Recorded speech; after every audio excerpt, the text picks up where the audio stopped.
Hola, buenas a todos, aquí Surup Cross. El día de hoy en este vídeo veremos los tipos de amplificadores de audio. Bueno, vamos a empezar.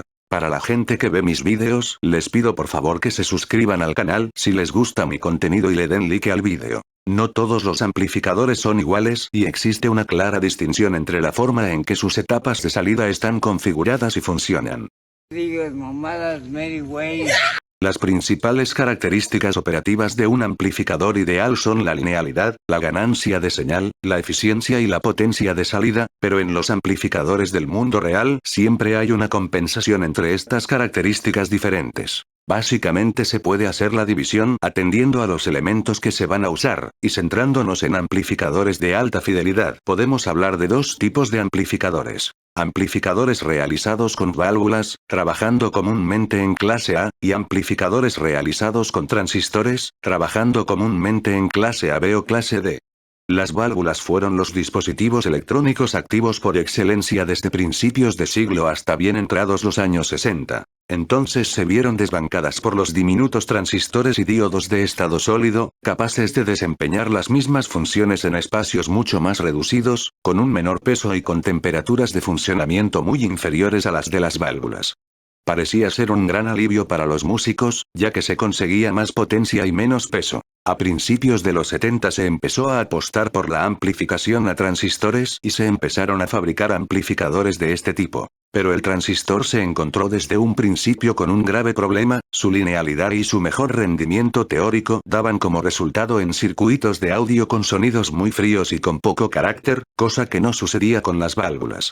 Esta es una de las causas por la que la válvula se ha mantenido desde entonces en amplificadores para instrumentos musicales y aplicaciones de audio profesional para estudios de grabación y alta fidelidad. Su comportamiento no lineal y teóricamente imperfecto queda de sobra compensado con resultados de sonido mucho más musicales y atractivos en cuanto a la tonalidad. Un simple circuito con una sola válvula puede dar un gran carácter y color al sonido, por eso se dice que ni un complejo circuito digital es capaz de emular al 100% el comportamiento de una válvula. El tipo de amplificación más común en un amplificador a válvulas es en clase A, clase A. Los amplificadores de clase A son los que mejor suenan, los que habitualmente más cuestan y siempre los menos prácticos.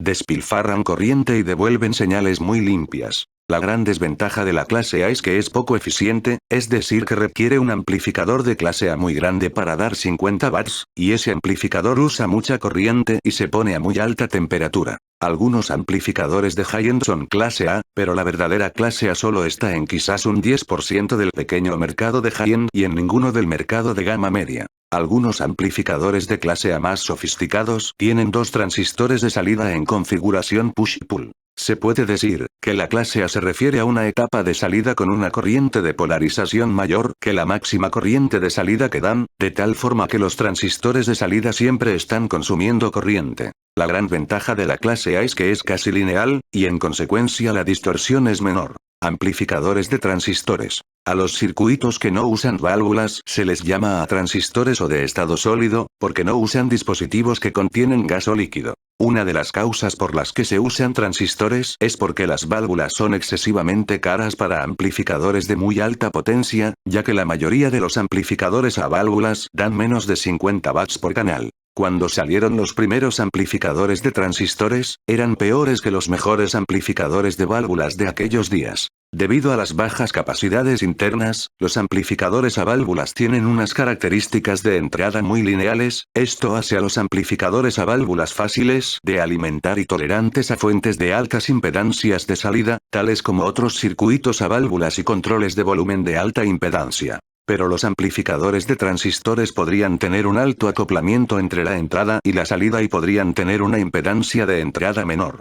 Sin embargo, algunas técnicas de circuitos reducen estos efectos, incluso, algunos amplificadores de transistores evitan totalmente estos problemas usando buenos MOSFET como circuitos de entrada. Dentro de los amplificadores dedicados a la alta fidelidad, el tipo de amplificación más común que emplean es en clase AB, clase AB. Por ahora, la clase AB es la que domina el mercado y rivaliza con los mejores amplificadores de clase A en calidad de sonido. Este tipo usa menos corriente que los de clase A y pueden ser más baratos, pequeños, ligeros y de inferior consumo eléctrico y disipación térmica. Los amplificadores de clase AB son casi iguales a los de clase B, ya que al igual que estos tienen dos transistores de salida. Sin embargo, los amplificadores de clase AB difieren de los de clase B en que tienen una pequeña corriente libre fluyendo del terminal positivo al negativo incluso si no hay señal de entrada. Esta corriente libre incrementa ligeramente el consumo de corriente, pero no se incremente tanto como para parecerse a los de clase A. Esta corriente incluso corrige casi todas las no linealidades asociadas con la distorsión del filtro. Estos amplificadores se llaman de clase AB en vez de A porque con señales grandes, se comportan como los de clase B, pero con señales pequeñas, se comportan como los de clase A. Por último, señalar la tercera clase de amplificación más común entre amplificadores de alta fidelidad, la clase D. Clase D. Aunque estos tipos de amplificadores se usan mayormente para aplicaciones especiales como amplificadores de guitarras, de bajos y de amplificadores para subwoofers, en la actualidad se están creando amplificadores de clase D, para todo tipo de aplicaciones que incluyen a los amplificadores de alta fidelidad. Con esta clase obtenemos amplificadores incluso más pequeños que los de clase AB y más eficientes. Los amplificadores de clase D usan técnicas de modulación de pulsos para obtener mayor eficiencia. Además, usan transistores que están o bien encendidos o bien apagados, y casi nunca entre medias y así gastan la menor cantidad de corriente posible.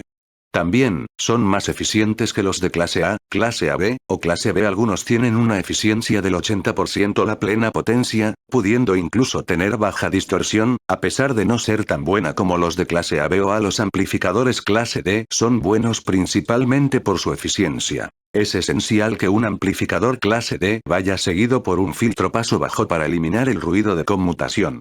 Este filtro añade distorsión y desplazamiento de fase, incluso limita las características del amplificador en alta frecuencia, y es raro que tengan buenos agudos, pero, por otro lado, va a quitar todo el ruido de conmutación sin causar pérdida de potencia, desplazamiento de fase, o distorsión. Para hacer un muy buen amplificador para toda la banda de frecuencias, la frecuencia de conmutación tiene que estar sobre los 40 kHz. Desafortunadamente, la alta frecuencia de conmutación incluso significa disipar potencia de conmutación, y eso también significa que la posibilidad de radiar ruido es muy alta. Pese a todo, esa gran eficiencia de la que se gala la clase D, acompañada de buenos resultados sonoros, bajísimo consumo eléctrico y disipación térmica, hace que sea cada vez más común su empleo dentro de la industria de la alta fidelidad. Es la juventud. Estoy agarrando señal, carnal. Estoy agarrando señal, carnal. Espero que les haya gustado este vídeo. Si quieren algún otro vídeo no se olviden de dejarlo en los comentarios, suscríbanse, denle like, compártanlo, activen la campanita y no se olviden de seguirme en Instagram y Twitter. Nos vemos en un próximo vídeo. Yeah, she's got some nice long hair and you know that she's a bad chick. All the boys stare, can't help it, it's a habit. Clothes that she wears, short skirt and a jacket. I just wanna get her all alone on a mattress. I just wanna have it, I just gotta have it. Rumors all around say her body is fantastic.